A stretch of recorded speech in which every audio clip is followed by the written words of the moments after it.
नमस्कार साथियों, कास क्लासेज में मैं चंद्रहास आप सभी का स्वागत करता हूं। और हम आज हरियाणा जीके के अंदर 11 दिसंबर 2016 को जो क्लर्क का एग्जाम हुआ था और उस क्लर्क के एग्जाम के अंदर जो हरियाणा जीके पूछी गई थी, आज उस हरियाणा जीके का जिक्र करेंगे। ये हरियाणा जीके आपको हरियाणा के अंदर होने वाले हरियाणा पुलिस के कमांडो, हरियाणा पुलिस, ग्राम सचिव, कैनाल पटवारी, HCS और HSSC के जितने भी पेपर होते हैं उनमें लाभदायक सिद्ध होगी। उसमें आपका कुछ ना कुछ फायदा ही होगा यदि ये हरियाणा जीके सीरीज देखेंगे तो, क्योंकि आपको पता चलेगा कि HSSC ने पीछे जो पेपर हुए हैं उनके अंदर क्या क्या क्वेश्चन पूछे हैं और अब कौन से क्वेश्चन पूछे जाने की संभावना है। तो आप लगातार हमारे साथ में जुड़े रहें और यदि वीडियो आपको अच्छी लगती है तो कमेंट करके बताना ज़रूर कि आपको हमारी वीडियो कैसी लगी। और साथ के साथ में आप नोट्स बनाते रहें बेहतरीन तरीके के। आप ऐसे नोट्स बनाएंगे, मार्केट में ऐसे नोट्स कहीं नहीं मिलेंगे। आपके नोट्स बहुत बेहतरीन होने चाहिए और फिर हमें दिखाना कि आपने कैसे नोट्स बनाए। बेहतरीन, गजब, लाजवाब, एकदम जहर तरीके से हरियाणा जी के आज हम पढ़ेंगे। देखें, चलिए, उस फसल का नाम बताइए जिसका प्रमुख उत्पादक हरियाणा है। इस फसल के अंदर हमने देखना पड़ेगा ऑप्शन कि क्या क्या ऑप्शन है। धान, गेहूं, जूट या इनमें से कोई नहीं, तो आप गेहूं को चुनेंगे। नेक्स्ट क्वेश्चन, क्षेत्रफल के अनुसार हरियाणा का सबसे छोटा जिला कौन सा है। हरियाणा का क्षेत्रफल के अनुसार सबसे छोटा जिला कौन सा है, तो आप बताएंगे शेख फरीद की नगरी या बाबा फरीद की नगरी फरीदाबाद, जिसका क्षेत्रफल 741 वर्ग किलोमीटर है। जिसका क्षेत्रफल कितना है, 741 वर्ग किलोमीटर है। बाबा फरीद या शेख फरीद की याद में बसाया गया शहर है जो शाहजहां के शासनकाल के दौरान बसाया गया था। लेकिन आपसे पूछ ले कि फरीदाबाद किसकी याद में बसाया गया था, शेख फरीद की याद में। लेकिन आपसे पूछ ले किसके शासनकाल में, शाहजहां के शासनकाल में। और ऑप्शन में शाहजहां आए ही ना। भाई ऑप्शन वो पूछ रहा है कि किसके शासनकाल में बना था, आप बता देंगे शाहजहां।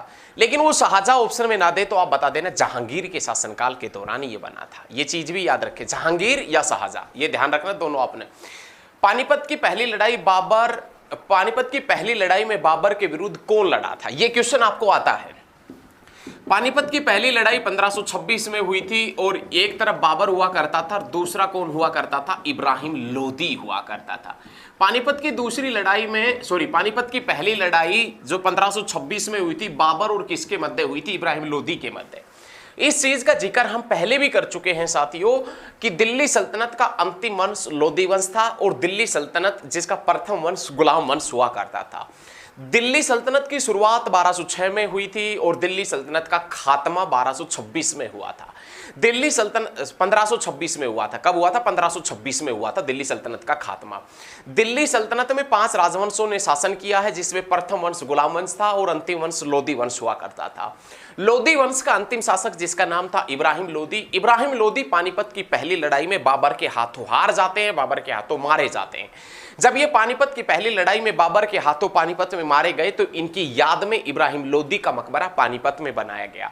लेकिन पानीपत की पहली लड़ाई जीतने के बाद में बाबर ने अपनी बेगम मुसम्मत की याद में काबुली बाग मस्जिद का निर्माण करवाया था।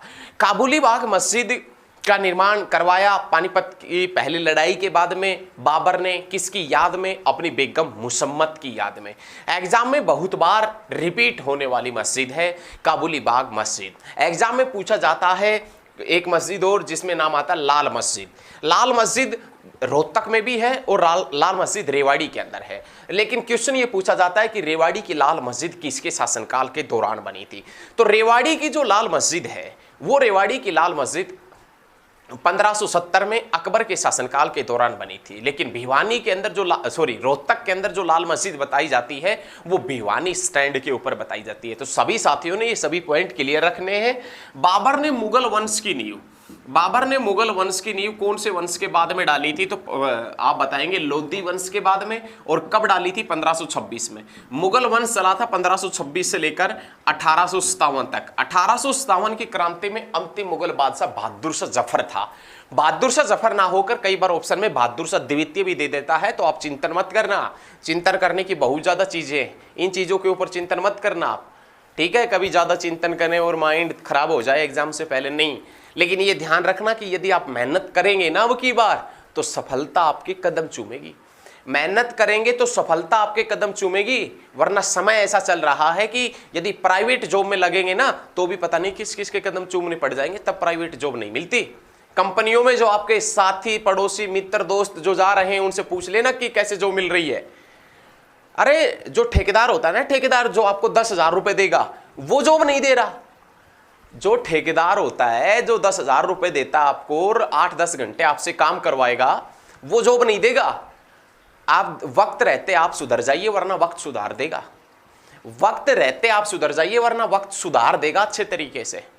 और ये जो बड़े बूढ़े जो बात कहते हैं ना अपने घर परिवार में, माता पिता, बड़े बूढ़े, इनकी बात मान लिया करो। ये जिन परिस्थितियों से गुजरे हैं ना, वही चीजें आपको बता रहे हैं। वो कोई ऐसे कमजोर खिलाड़ी नहीं है, कच्चे खिलाड़ी नहीं है आपके माता पिता। उनकी बातों को आप अमल करें, जो बातें वो कहें ना उसी रास्ते के ऊपर चले, आपको सफलता जरूर मिलेगी। आज कल, कल परसों, उस दिन ऐसे ऐसे चलेंगे ना, सफलता नहीं मिलेगी दूर दूर तक। आपके पढ़ने से और ना पढ़ने से किसी को कोई फर्क नहीं पड़ता। आप पढ़ेंगे तो अपने लिए पढ़ेंगे, आप नहीं पढ़ेंगे तो भी अपने लिए ही करेंगे। आप पढ़ेंगे तो भी अच्छा होगा, नहीं पढ़ेंगे तो और भी अच्छा होगा। लेकिन पढ़ेंगे तो नौकरी मिल जाएगी। जो माता पिता बेचारे बड़ी आस लेकर आपको कोचिंग वगैरह करवाते हैं, आपके फ़ोन में ये सब रिचार्ज वगैरह उन्हीं की कृपा के कारण हो रहा है जो आप हमारी वीडियो देख रहे हैं। ऐसे तो धनवान आप है ही नहीं कि आप अपने सब कुछ अपने हिसाब से कर लें। तो वक्त है, वक्त रहते आप सुधर जाइए। मैं तो बस सिर्फ यही कहना चाहता हूँ कि आप मेहनत करेंगे तो सफलता आपके कदम चूमेगी, और यदि नहीं करेंगे ना तो सफलता के और पता नहीं किस किस के कदम आपको चूमने पड़ जाएंगे। ध्यान रखना, ये दौर बहुत मुश्किल भरा दौर चल रहा है। और हरियाणा के अंदर 10,000 वैकेंसी आएंगी और 10,000 में भी सिलेक्शन देख लेना, बहुत मुश्किल बात नहीं है। यदि आप दिन रात मेहनत करेंगे तो सिलेक्शन किसी का माई का लाल नहीं रोक सकता आपका, अब की बार आपका। और धुआं उठा देंगे हरियाणा जीके में, तो धुआं धुआं कर देंगे, देखना। और यदि हमारी वीडियो आपको अच्छी लगती है ना तो ज्यादा से ज्यादा शेयर जरूर करें भाई। चलिए, 1756 और 57 तक हरियाणा राज्य किसके नियंत्रण में था? 1756 और 57 तक, 1756 और 57 तक हरियाणा राज्य किसके नियंत्रण में था? ये देखें, 1756 और 1757 तक हरियाणा के ऊपर संपूर्ण अधिकार किसका हो गया था? मराठों का हो गया था। ये याद रखना, 1756 और 57 तक संपूर्ण हरियाणा पर किसका कब्जा हो गया था? मराठों का। और मराठों और अहमद शाह अब्दाली के मध्य एक युद्ध हुआ, लेकिन वो युद्ध पानीपत की तीसरी लड़ाई का था। पानीपत की तीसरी लड़ाई 1761 में हुई, लेकिन पानीपत की तीसरी लड़ाई से पहले अहमद शाह अब्दाली और मराठे आपस में फरीदाबाद में भी युद्ध कर चुके थे। घटना है 1754 की, जब अहमद शाह अब्दाली और मराठे आपस में युद्ध कर चुके थे फरीदाबाद में। लेकिन उस समय अहमद शाह अब्दाली को मराठों ने जैसे तैसे करके भगा दिया और संपूर्ण हरियाणा पर कब्जा कर लिया 1756 और 57 में। और फिर से अहमद शाह अब्दाली और मराठों के बीच में युद्ध हुआ 1761 में, जिस युद्ध में मराठों का तोपची इब्राहिम खान गारदी था और जिस युद्ध में मराठों का सेनापति सदाशिवराव भाऊ था। वो सदाशिवराव भाऊ जिसने कुरुक्षेत्र के स्थानेश्वर महादेव मंदिर का पुनर्निर्माण करवाया था। कुरुक्षेत्र का सर्वेश्वर महादेव मंदिर बाबा सर्वणनाथ ने बनवाया था, लेकिन कुरुक्षेत्र का स्थानेश्वर महादेव मंदिर जिसका पुनर्निर्माण सदाशिवराव भाऊ ने करवाया था, जो पानीपत की तीसरी लड़ाई में मराठों का सेनापति हुआ करता था। ये सभी चीजें बहुत अच्छे तरीके से याद रखें। नेक्स्ट क्वेश्चन देखें, निम्न में से कौन सा आभूषण हरियाणा राज्य में गले में पहनने में नहीं आता? हसला, गलसरी, बटन, फूल। तो आप बताएंगे फूल। नेक्स्ट क्वेश्चन, बहुत अच्छे तरीके से हरियाणा में पंडित नेकीराम शर्मा ने संदेश पत्रिका का आरंभ किस भाषा में किया था? बहुत अच्छा क्वेश्चन है भाई, बहुत अच्छा। एक बहुत अच्छा क्वेश्चन है कि पंडित नेकीराम शर्मा ने जो संदेश नामक साप्ताहिक समाचार पत्र निकाला था 1930 में निकाला था, और जिसे भिवानी से निकाला था, उसकी भाषा क्या थी, लैंग्वेज क्या थी? संदेश नामक जो समाचार पत्र है, दिख रहा है ना, संदेश समाचार पत्र है, ये किसने निकाला था? तो आप बताएंगे पंडित नेकीराम शर्मा ने निकाला। संदेश नामक साप्ताहिक समाचार पत्र पंडित नेकीराम शर्मा ने निकाला था। कहां से निकाला था? तो आप बताएंगे भिवानी से निकाला था। और भिवानी से कब निकाला था? तो आप बताएंगे 1930 में, 1930 के अंदर 1930 में निकाला था। लेकिन ये जो संदेश समाचार पत्र था, इसकी लैंग्वेज क्या थी? तो आप बताएंगे इसकी भाषा हिंदी थी, हिंदी के अंदर निकाला था। लेकिन पंडित नेकीराम शर्मा जिसका जन्म 1887 के अंदर हुआ था, याद रखिएगा, पंडित नेकीराम शर्मा जिसका जन्म 1887 के अंदर हुआ था, कैलंगा गांव में हुआ था। ये पंडित नेकीराम शर्मा जिसने 1914 से 18 तक जो वर्ल्ड वार चला था, और उस वर्ल्ड वार के दौरान जो रोहतक के अंदर सैन्य भर्ती हुई थी, उस सैनिक भर्ती का विरोध भी किया था पंडित नेकीराम शर्मा ने। पंडित नेकीराम शर्मा 1916 में बाल गंगाधर तिलक के स्वराज अभियान के सदस्य भी बने थे, और इस पंडित नेकीराम शर्मा की डेथ उसी समय हुई थी जब कुरुक्षेत्र यूनिवर्सिटी बनी थी। कुरुक्षेत्र यूनिवर्सिटी जिसकी नींव 1956 में रखी गई थी, पंडित नेकीराम शर्मा जिसे आप हरियाणा केसरी के नाम से जानते हैं, इस पंडित नेकीराम शर्मा की डेथ भी 1956 के अंदर ही हुई थी। याद रखना बच्चे, 1956 के अंदर। नेक्स्ट क्वेश्चन, हरियाणा सरकार के द्वारा गेहूं पर निम्न में से कौन सा कर समाप्त कर दिया है? विक्रय कर, उत्पाद शुल्क या वैट कर? तो आप बताएंगे वैट कर गेहूं की फसल के ऊपर से समाप्त कर दिया है। नेक्स्ट क्वेश्चन देखें, हरियाणा के मुख्यमंत्री मनोहर लाल खट्टर ने 3 जून 2016 को जय जवान आवास योजना की शुरुआत कहां से की थी? मुख्यमंत्री मनोहर लाल खट्टर जय जवान आवास योजना, मुख्यमंत्री मनोहर लाल खट्टर ने जय जवान आवास योजना, मुख्यमंत्री मनोहर लाल खट्टर ने एक योजना की शुरुआत की जिसका नाम था जय जवान आवास योजना। जय जवान आवास योजना की शुरुआत एग्जामिनर ने आपसे बता दिया है, जिसकी शुरुआत 3 जून 2016 के अंदर हुई थी। कहने का मतलब आज उस बात को 5 साल हो गए शुरुआत को, क्योंकि अभी 5 साल से ज्यादा वक्त हो गया है। लेकिन जय जवान आवास योजना की शुरुआत मुख्यमंत्री जी ने कहां से की थी? तो आप बताएंगे बहादुरगढ़ से। इसके पीछे एक रीजन रहा है, इसके पीछे भी एक कारण है कि मुख्यमंत्री जी ने इस योजना की शुरुआत बहादुरगढ़ से ही क्यों की। जय जवान आवास योजना आखिरकार हमारे जवानों का जिक्र है। अरे शहीदों का शहर कहते हैं झज्जर को, और इसी कारण जय जवान आवास योजना की शुरुआत हुई थी झज्जर से। और झज्जर में कहां से? बहादुरगढ़ से। बहादुरगढ़ जिसका पुराना नाम सराफाबाद है, और बहादुरगढ़ सैनिटरी उद्योग के लिए प्रसिद्ध है। बहादुरगढ़ जिसका पुराना नाम है सराफाबाद, याद रखिएगा, और जिसका जो सैनिटरी उद्योग के लिए प्रसिद्ध है। और gateway of Haryana, gateway of Haryana के नाम से किसे जानते हैं? तो आप बताएंगे बहादुरगढ़। गेटवे ऑफ हरियाणा के नाम से किसे जाना जाता है बच्चे? तो आप बता देना बहादुरगढ़। हरियाणा की प्रशासनिक राजधानी नीलोखेड़ी, हरियाणा की छोटी राजधानी पंचकुला, हरियाणा की राजधानी चंडीगढ़, हरियाणा की राजनीति की राजधानी रोहतक, हरियाणा की आर्थिक राजधानी गुरुग्राम, और साथियों हरियाणा की कास्ट ऑफ कैपिटल के नाम से पानीपत को जानते हैं। हरियाणा का मिनी औद्योगिक शहर कौन सा है?